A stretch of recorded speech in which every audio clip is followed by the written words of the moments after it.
Hello, Gemini. Welcome to the Plaid Sheep Oracle. So your reading has had a very interesting start. And I'm curious to see where it goes. I mean, I see a message, but it may evolve as we go along and go through the cards. So the first thing actually that wanted to come out for you was an entry in this book that I just got the other day. The Green Mysteries, Arcana Viridia, an Occult Herbarium by Daniel Schulke. And it's what it sounds like. It's a whole book on herbs and plants. And he includes both some of their medicinal use as well as their occult and magical use. And the plant that wanted to come up for you was mistletoe, which is really interesting. And we'll come back to that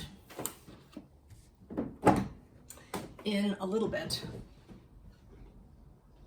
But the first thing, right, is the other thing that came out for you was two cards. One that I pulled, that wanted to be pulled, and the other that was at the bottom of the deck.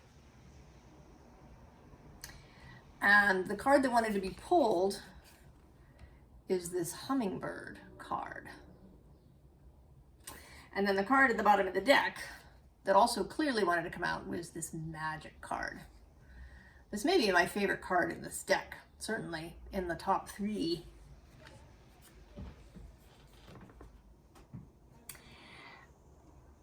And I think, well, magic, I think, is sort of what it is, right? Magic. And specifically magical practice. And the hummingbird, I think, is wanting to say that maybe this is how you've been going about things a little bit. Like, right, like hummingbirds don't spend a lot of time anywhere, right? Their virtue is, right, their speed. They come to a flower, they're there for a minute, then they're suddenly somewhere else. Right? They don't alight very often. They spend most of their time moving, in movement. And that may be how it's been for you mostly. Certainly that is one of Gemini's characteristics, yeah, movement. As mutable air, you are the most mobile sign.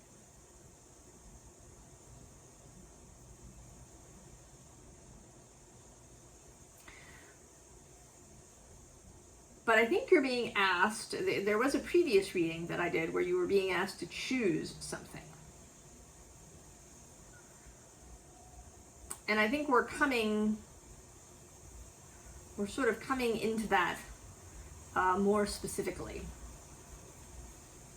So we start with this Knight of Pentacles on the underlying.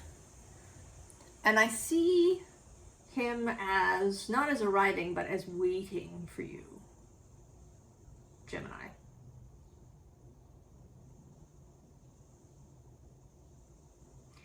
You're being invited into a different way of interacting with the world, and perhaps into magical practice, maybe a different form if you're already doing it.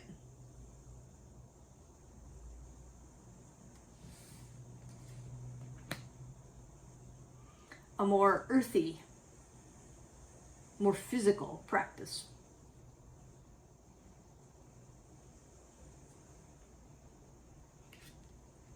So we get this Ten of Wands, right, which is the ending of something.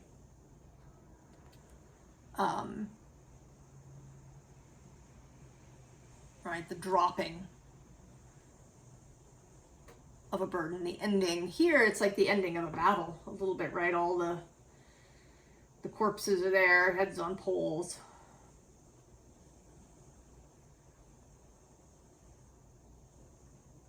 perhaps reaching the end.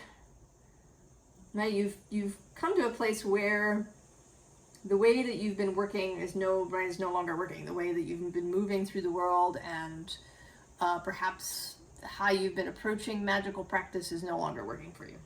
You've kind of come to a full stop. And there's been this invitation to change, but you've been in your head about it.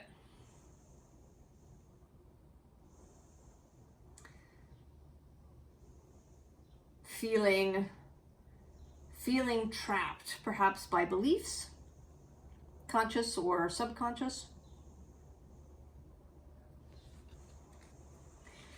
But you've managed, sort of, in this Eight of Swords energy, to kind of turn yourself upside down.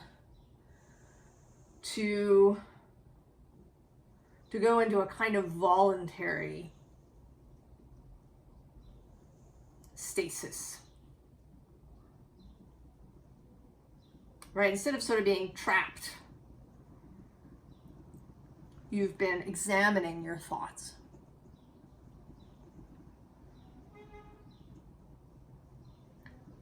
Seeing what it is that, maybe what it is that's at the basis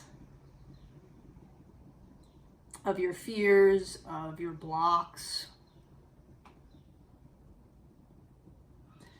And this time that you've spent here, considering all of these things,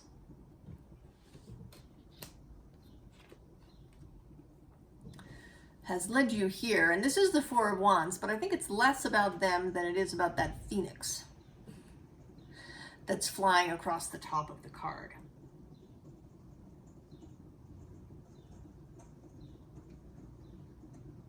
That maybe you've set some things alight during this Hanged Man phase. You've set fire to old ways of thinking, to previous restrictions that you've had of yourself.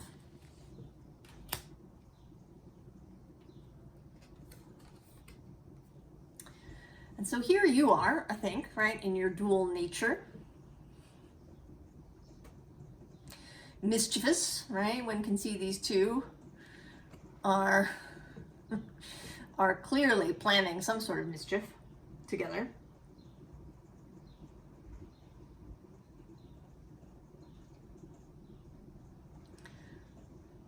Coming into alignment with this duality that you may have.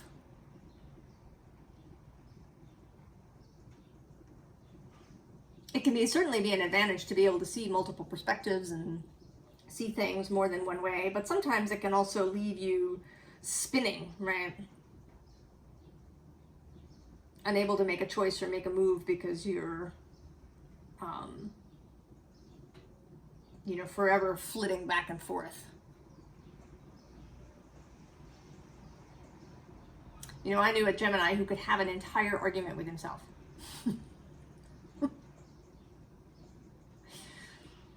Right? He would say something and then he would contradict, he'd say, oh, but then also this is true. And then this, right? He could have an entire debate with himself.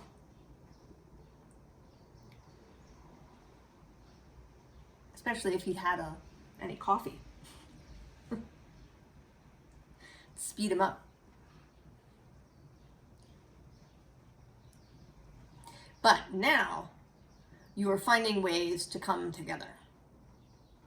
For different aspects of yourself, for different points of view that you might have, maybe even contradictory perspectives, you're finding a way to bring them together.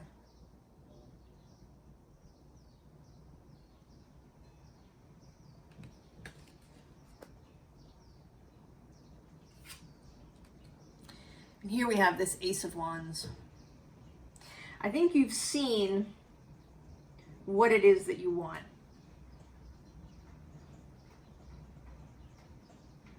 I think you've seen that you want to progress to mastery of something.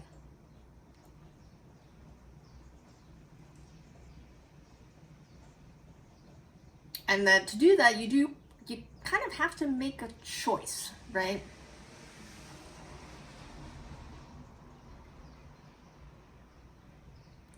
Now, it doesn't have to be a hard choice, right? Like inscribing something in stone. But you do have to pick a direction, right? If you've come to a crossroads, you know, maybe there's even several different roads coming together. You choose one. And you don't have to stay on that road forever, right? Because you're going to come probably to other crossroads as you go. But that first choice does have to be made. And I think that you're making it.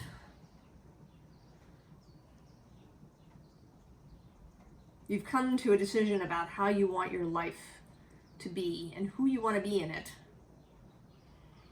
And that you want to progress in mastery of your craft, of your art.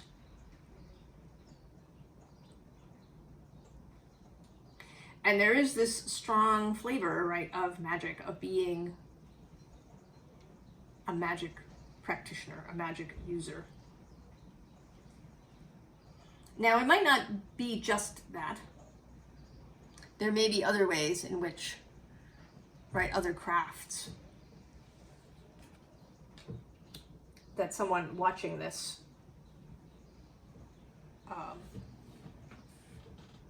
is doing in the world.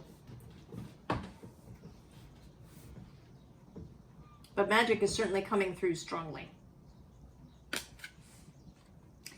And magic in a less intellectual way, and in a much more physical, earthy way.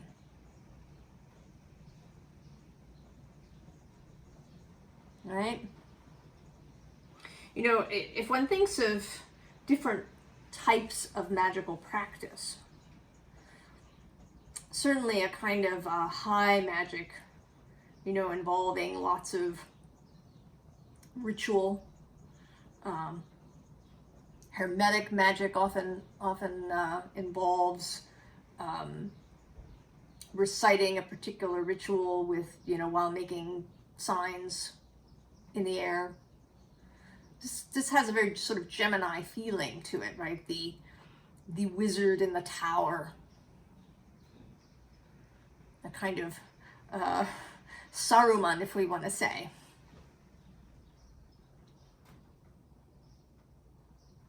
Energy.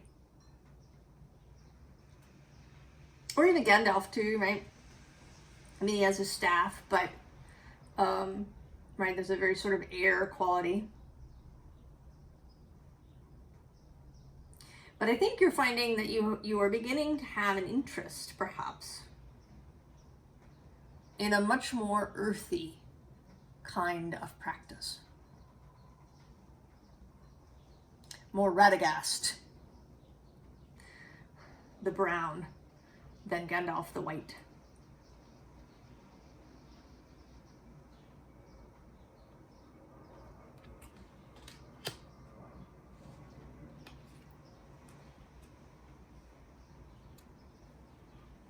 And I think that you've really been thinking about how to maybe combine things, right? This figure, you know, is sort of both solid and not, right? She is, you know, physical, but she appears to be also made up of birds.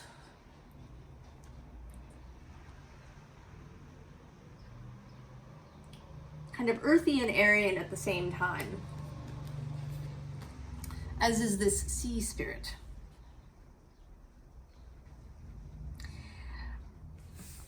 And I think maybe what's been holding you up, Gemini, is that there is still a part of you that is really uncomfortable, I think, perhaps, with this very earthy aspect.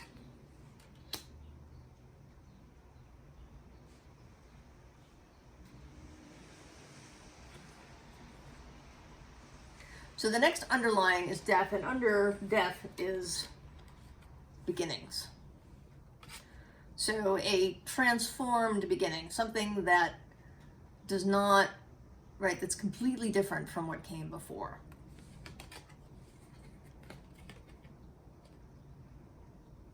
I think, right, you've been trying to combine these things, perhaps to really keep an airy quality to what you're doing. Maybe trying to keep your options open in how you proceed. Right, it's a bit like choosing a path and then you keep looking over to where the other path led. Not quite wanting to sort of let it out of your sight. And then we have this Fear card followed by this Four of Discs stability card. And it may be that you have a real fear of being locked down in some way. And I don't think that it's actually about magic. I think that this is about something else. Some sort of base belief that you have around commitment, making choices,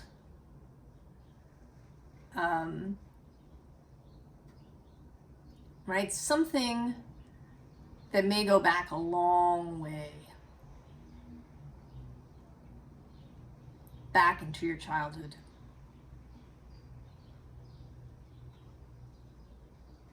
When maybe you had a sense of being trapped in some way. Maybe by family expectation or family circumstances or whatever it might have been.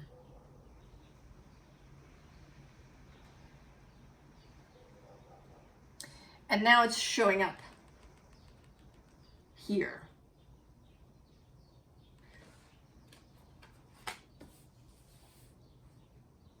And we are, at the time of this recording,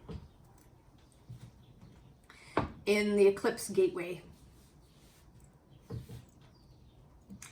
And at the same time, there is a Mercury retrograde happening in Taurus. So your ruling planet, Mercury, is moving through Taurus, very much Earth, the earthiest of the Earth.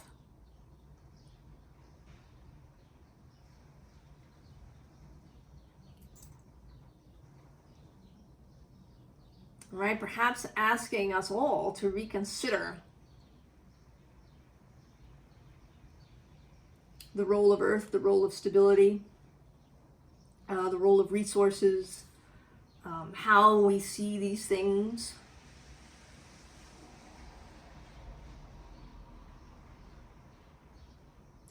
So we come back now a little bit to the mistletoe. And something that I didn't know until after I read the entry is that mistletoe was considered in magic useful for unlocking things, for opening locks. And in one version of the Persephone myth, she has a wand made of mistletoe. And it is what allows her to come out, to move back and forth between the underworld and the regular world. And Mercury, actually, in the stories, is also able to move back and forth. Right? He is a psychopomp. He is able to move between the underworld and the regular world without any aids.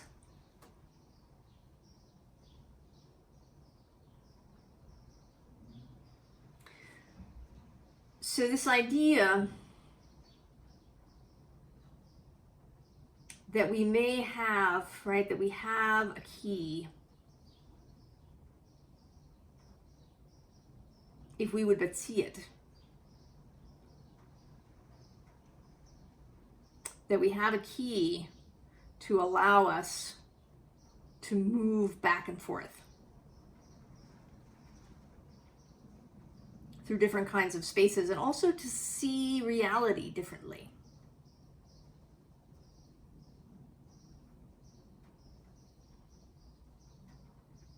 To see it as not so fixed. Right? We then have this combination of the King of Discs, the King of Pentacles, and the Queen of Wands.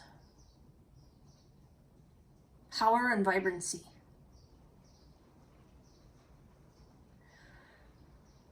The things that appear fixed are actually not that fixed.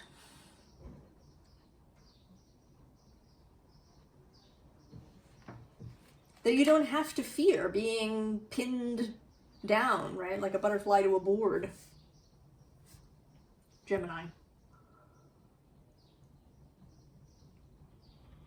That is not what's going to happen if you choose this very earthy path.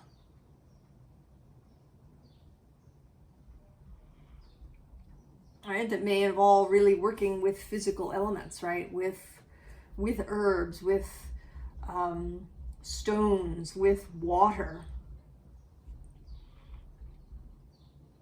as a part of earth.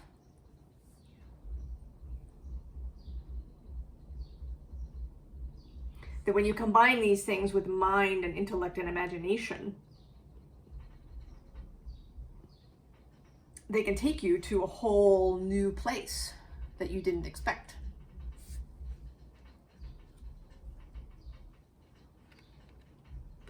And so we have pure nature.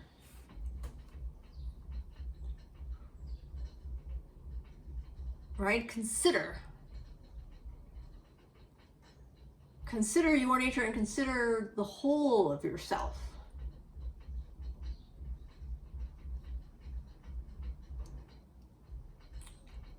Right? That you yourself are an example of all of the elements put together.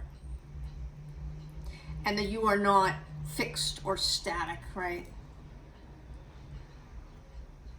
That your cells in your body change all the time, regularly throughout the day.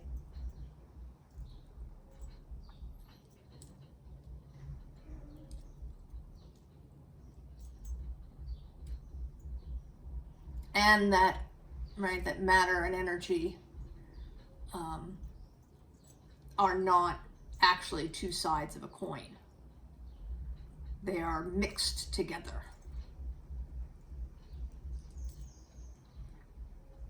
Even if our human eyes don't perceive it regularly. So then we have day and night, kind of again, a Gemini sort of idea.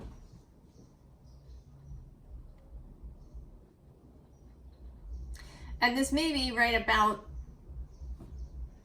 daily practice.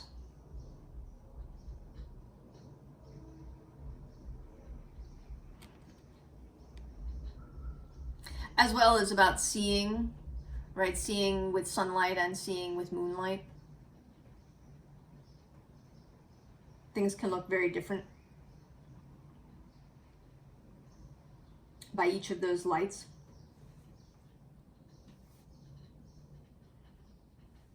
So, right, keeping that aspect of yourself, the ability to see things in different ways, while simultaneously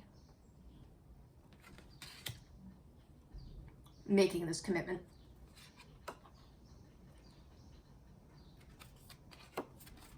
And then there's the observer, right?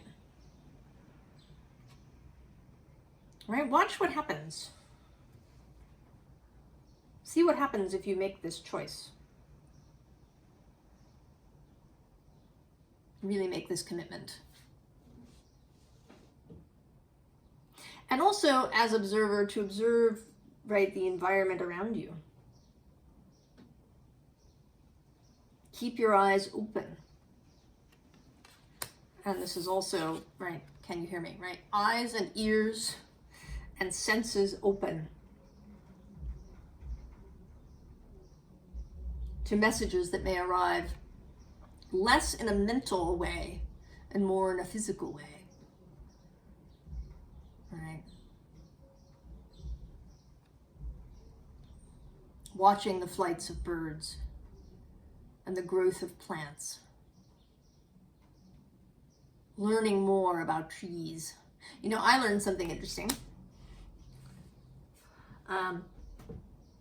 Trees, right? They want their branches to be as useful as possible. So often you'll see that as a tree grows much taller, it will start to lose the branches at the bottom because they're not getting any sunlight. So rather than expending resources on those branches, they let those branches die. And they'll kind of seal off the branch, and eventually the branch will fall off. And it will leave a mark on the trunk that looks like an eye. And they're really easy to see right on beech trees and other trees that have this kind of smooth bark. But they will appear on all trees. And those eyes will, generally speaking, face south, because that's where the tree will have grown branches in the past, on the south side where it will get the most sun. So this is one way that you can, you know, if you're out and it's cloudy, to know, right, know which direction is south. Right, where are the eyes on the tree?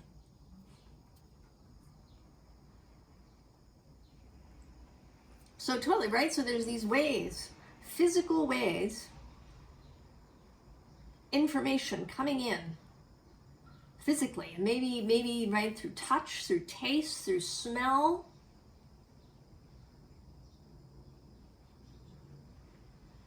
Right? This is Gemini too, right? It's data. But instead of coming in, right, intellectually, just solely through the mind, it's passing through the body first, right? Through the physical senses.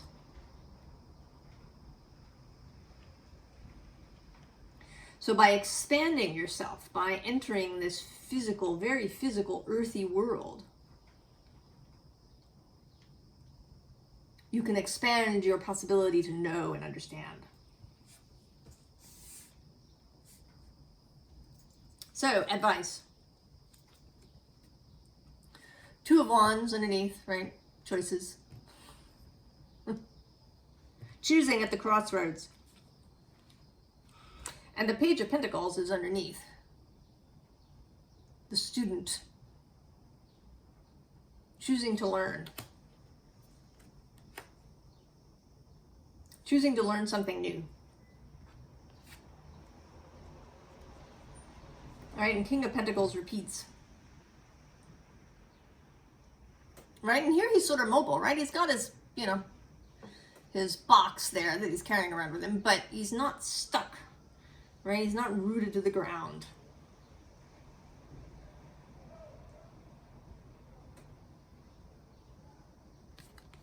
Right, he's not seated on a throne, he's mobile. And then we have this Three of Swords. When you feel really uncomfortable,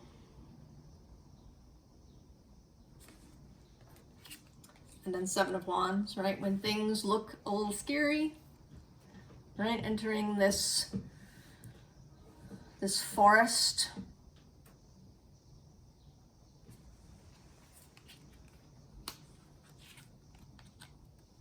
Remember who you are. You have strength, Gemini.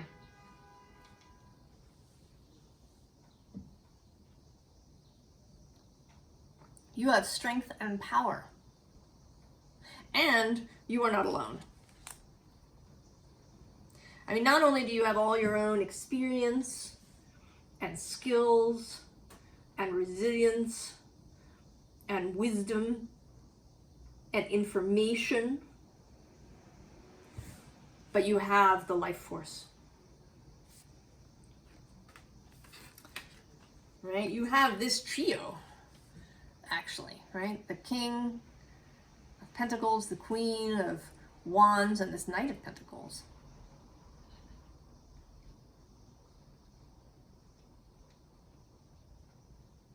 Right? The Earth herself,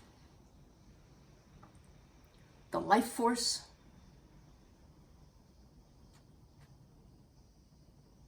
the viriditas,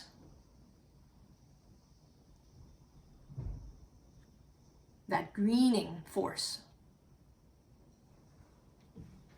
of life is there for you and with you and a part of you.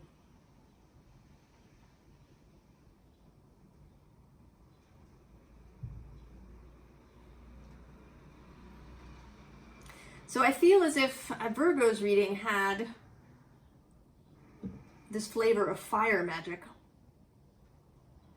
And then here you're having earth magic. I feel as if, right, there's this mixing of elements that perhaps have been kept separate for too long.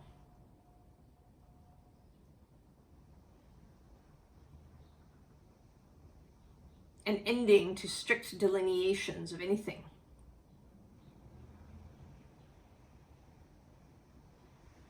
And that's part of this new, right, these mutated timelines we're entering.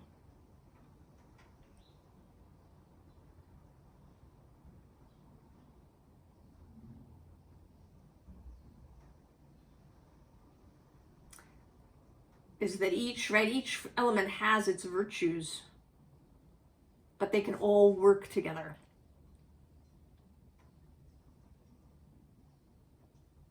As they do in nature.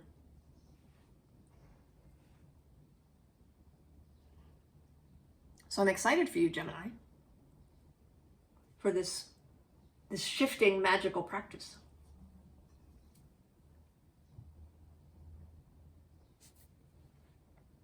And I wish you all the very, very best. And I will see you next time, Gemini. So long.